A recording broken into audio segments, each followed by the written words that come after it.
안녕하십니까. 웅쌤입니다. 2014년 맞이해서 영어 스쿨을 시즌2로 다시 시작합니다. 짧게 필요한 것들을 간략하게 올리겠습니다. 자, 첫 번째는요. 첫 번째는 영어에서 어떻게 공부해야 될지 방법론에 대한 얘기합니다. 일단은 수능 영어에서 공부해야 될 영역이 있는데요. 근데 이게 이제 수능을 준비할 때는 수능이고요. 수능이 아닐 때는 토플일 수도 있고 토익일 수도 있고 탭스일 수도 있습니다. 거의 마찬가지입니다. 그러니까 첫 번째는요. 먼저 큰 시험을 준비하기 위한 제일 기본적인 첫 단계는 기출문제 분석입니다. 기출문제 분석. 여기 밑에 있는데요. 무조건 기출문제로 하셔야 됩니다. 실제 원래 문제로 하셔야 됩니다. 예상 문제나 이렇게 만든 문제 말고요. 원래 나왔던 문제로. 일단은 순서대로 어떻게 공부해야 될지 생각해 보겠습니다. 첫 번째는 기본 어휘가 되어 있어야 됩니다. 기본 어휘가 되어 있지 않고는 언어를 마스터한다는 것은 불가능합니다. 그러면 어휘는 어떻게 암기하고 어떻게 공부해야 할까요? 가장 좋은 방법은 지문에서 반복하는 것입니다. 그러므로 여러분이 학교에서 수업을 받거나 공부하실 때 미리 직독직해 분석하는 방법으로 끊는 방법으로 해서 해석을 해보시고 문장 구조를 파악해보시고 일단 해석을 해보시고 안되는 부분을 체크하신 다음에 그 다음에 수업을 듣고 아 내가 저기가 안됐는데 이렇게 하는 거구나 깨달으시고 그 다음에 수업 끝나자마자 5분을 복습하시고 저녁에 복습하시고 토요일날 모아서 복습하시면은 계속해서 반복이 됩니다. 특히 한번 읽었던 지문을 계속 반복하면서 다시 연습을 하셔야 됩니다. 언어는 그렇게 공부하셔야 됩니다. 외국어는. 그러므로 모르는 단어가 나왔더라도 의미를 파악했고 계속해서 반복해서 읽다 보면은 외우고 싶지 않아도 저절로 외워질 수밖에 없습니다. 특히 학교에서 내신 준비할 때 이런 식으로 하시면요. 어휘도 많이 늘고요. 따로 내신 시험 준비 안 하셔도 됩니다. 두 번째는 이제 단어장인데요. 이 단어장이 이제 지금 자기 수준에서 봐서 아 내가 중학교 단어도 모르는구나. 고등학교 2학년이면 2학년 책을 봤는데 교과서를 봤는데 아니면 교재를 봤는데 한 문장에 모르는 단어들이 너무나 많구나. 그러면 그분은 중학교 단어도 안 된 것입니다. 그런데 그분이 중학교 교재를 가지고 읽으면서 지문을 반복한다는 것은 좀 어렵고요. 현실적으로 시간 낭비고요. 그럴 때 이제 필요한 게 단어장입니다. 그래서 중학교 기본 단어 모아놓은 그런 단어장을 어휘집을 하나 사셔가지고 빨리 그거를 띄셔야 됩니다. 생각보다 할만합니다. 왜냐하면 아는 단어 많기 때문에 하다 보면 재밌습니다. 혹은 그럼 고등학교 수준에서는 아니냐, 고등학교에도 접두어, 접미어, 어근을 알려주는 그런 류의 어휘집은 하시는 게 좋습니다. 왜냐하면 그렇게 해야 단어 형성 원리를 알고 나중에 단어가 폭발적으로 증가할 수 있기 때문입니다. 그리고 단어의 뜻을 유추할 수도 있습니다. 자, 그래서 첫 번째 기본은 어휘고요. 구체적으로 단어장을 어떻게 외워야 할지는 이제 다음 시간에 하겠습니다. 두 번째는 구와 절입니다. 구와 절. 자, 끊어 읽기란 구와 절 앞뒤에서 끊어서 읽는 것을 이야기합니다. 그리고 끊는 데까지 앞에서부터 순차적으로 해석하는 게 직독직해입니다. 그래서 끊어 읽기 직독직해를 하시려면 구와 절의 개념을 모르시면 하실 수가 없습니다. 그리고 또한 수능에서 직독직해로 빨리빨리 해석하지 않으면 절대로 시간이 부족하고 좋은 성적을 내기가 힘듭니다. 사실은 영어의 실력이란 1번, 2번까지가 거의 70%를 차지하게 됩니다. 이게 되면요. 이제 어휘가 됐고 구화절이 됐습니다. 그러면은 이것들의 모임이 하나의 단락입니다. 일반적으로 수능에서는 하나의 단락짜리 문제가 많습니다. 작문 독해를 제외하고는요. 그러므로 일단 어휘를 하고 그것에 합쳐져서 특정한 의미를 나타내는 덩어리들 구와 절을 완전히 이해하고 그 다음에 이 구와 절이 연결되면은 단락이 되겠죠. 문장이 연결되면요. 그래서 이 단락을 이해합니다. 단락을 이해한다 하면 그 단락에서 말하고자 하는 글 쓴 사람의 주제를 찾겠다는 소리입니다. 그러면 이제 대부분의 글은 주제가 있겠죠. 그런데 주제를 제시하는 방법이 그렇게 다양하고 수없이 많지 않습니다. 그래서 주제를 어떻게 찾아야 되느냐. 뭐 예를 들면 예시 앞에 주제가 있겠죠.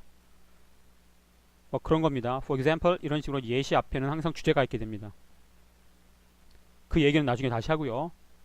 그 다음에 단락 이해라는 얘기는 주제를 찾는 방법을 알고 글의 흐름을 이해할 수 있다는 소리입니다. 자, 여기까지 됐으면 이제 단락을 이해했기 때문에 빨리빨리 정확하게 읽을 수 있다는 소리입니다.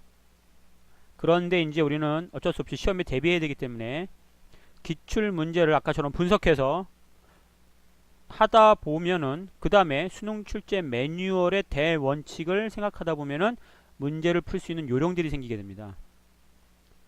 참고로 여기 교육과정 평가원에 여러분 인터넷 찾아보시면 나옵니다. 수능 출제 매뉴얼이 있는데요. 대원칙은 글을 전체적으로 이해해야만 문제를 풀 수 있도록 출제한다. 일부만을 읽고 유추할 수 있으면 안 된다. 이런 식의 나옵니다. 얘를 잘 생각하고 고민하다 보면은 이런 문제는 이렇게 풀어야 되겠다라고 나올 수 있습니다. 이런 문제풀이 방법 같은 경우는 후에 제가 모의고사나 수능이나 1회분을 가지고 분석하면서 알려드리겠습니다. 다섯 번째는 듣기고요. 나는 시험 보는데 듣기가 잘 안된다 이런 분들 계십니다. 그런데 이거는 이제 분석을 해보셔야 됩니다. 듣기가 안되는 이유는 두 가지가 있습니다.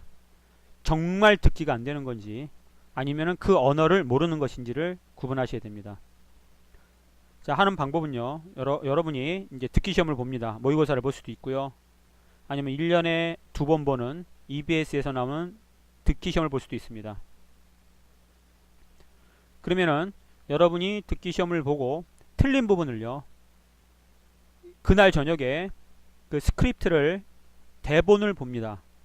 틀린 문제의 대본을 봤을 때 나는 이 대본은 다 이해가 가. 눈으로 보면은 구화절단이 다 끊어서 이해하고 무슨 말인지 정확히 이해해. 그래서 이 대본, 영어 대본을 독해로 눈으로 보고 풀라 그러면 정답 맞출 수 있어. 이런 분은 어휘나 구화절이 이미 되신 분이고요. 그분은 이제 듣기에서 문제가 정말 소리에 문제가 있는 겁니다. 의문 규칙이나 아니면 단어를 내가 아는 대로 발음하지 않기 때문에 몰라서 하는 겁니다. 이런 분들은 의문 규칙, 소리 듣기 연습을 조금만 하시면 돼요. 많지 않습니다. 영어의 의문 규칙은 많지 않습니다. 그런데 문제는 이런 게 문제입니다. 나는 스크립트를 봤는데 눈으로 봐도 무슨 말인지 모르겠다 이런 사람입니다. 그분은 소리에 문제가 있는 게 아니고요. 여기 1번, 2번에 문제가 있는 겁니다. 단어를 모르고요. 어디서 끊어 읽어야 될지 덩어리 개념이 없어서 해석이 안 되는 겁니다. 그분은 듣기의 문제가 아닙니다. 스스로 한번 분석해 보셔야 됩니다. 그럼 그 사람은 다시 일로 돌아가셔야 됩니다. 그리고 마지막으로 어법인데요. 그럼 이제 어법이라 하면 수능에서 한 2문제 정도 많이 나오면 나옵니다. 그런데 그 어법에 나오는 어떤 패턴이 한 15가지 정도 내외로 있습니다. 그래서 어법을 공부하시는 방법은요. 나머지 다 되고 이 어법 문제 때문에 자꾸만 틀려가지고 내가 1등급이 안 나와요 이러시는 분들입니다. 그러신 분들은 어법책이 얇은 게 따로 있습니다. 어법책은 절대로 두꺼운 걸 사시면 안 돼요.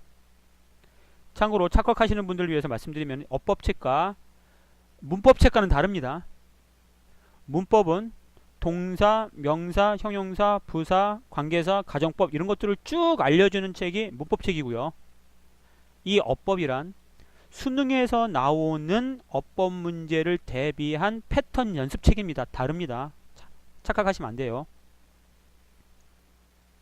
예를 들어서 병렬구조, 그쵸? 등유접속사 좌우에 투부정사면 투부정사, ing면 ing 같은 거 나와야 된다. 이런 수능 어법에 나오는 그런 얘기를 하는 겁니다.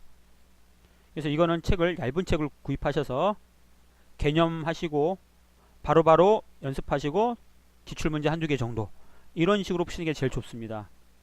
괜히 두껍게 이게 독해집인지 어법 패턴 연습집인지 모르는 이런 책 사시면은 포기하실 확률이 높고요. 곤란합니다. 네, 그래서 오늘은 이제 어떤 것을 공부해야 될지 영역을 살펴봤는데요. 다시 결론을 말씀드리면요. 1번, 2번이 안 되어 있으면요. 단락 이해를 할 수 없고요. 그 다음에 단락 1번, 2번이 안 되면 결론은 문제풀이 방법도 아무 소용이 없습니다. 무슨 뜻인지 아무것도 모르는데 무슨 문제풀이 방법이 거의 등장합니까? 1번, 2번이 안 되면은 듣기도 당연히 안 됩니다. 눈으로 봐도 모르는데 들으면 알겠습니까? 아프리카 말과 똑같죠. 어법은 나머지는 다 독해 문제 다 맞히고 듣기 문제 다 맞췄는데 안 되는 분들을 위해서 하는 얘기입니다. 그러므로 여러분이 지금이라도 다시 영어를 올리고 싶다 하시는 분은 어휘부터 아시겠죠? 그 다음에 구와 절 단위부터 다시 시작하시는 겁니다. 그럼 다음 시간에는 어휘를 어떻게 외워야 할까에 대해서 이야기를 나눠보도록 하겠습니다. 감사합니다.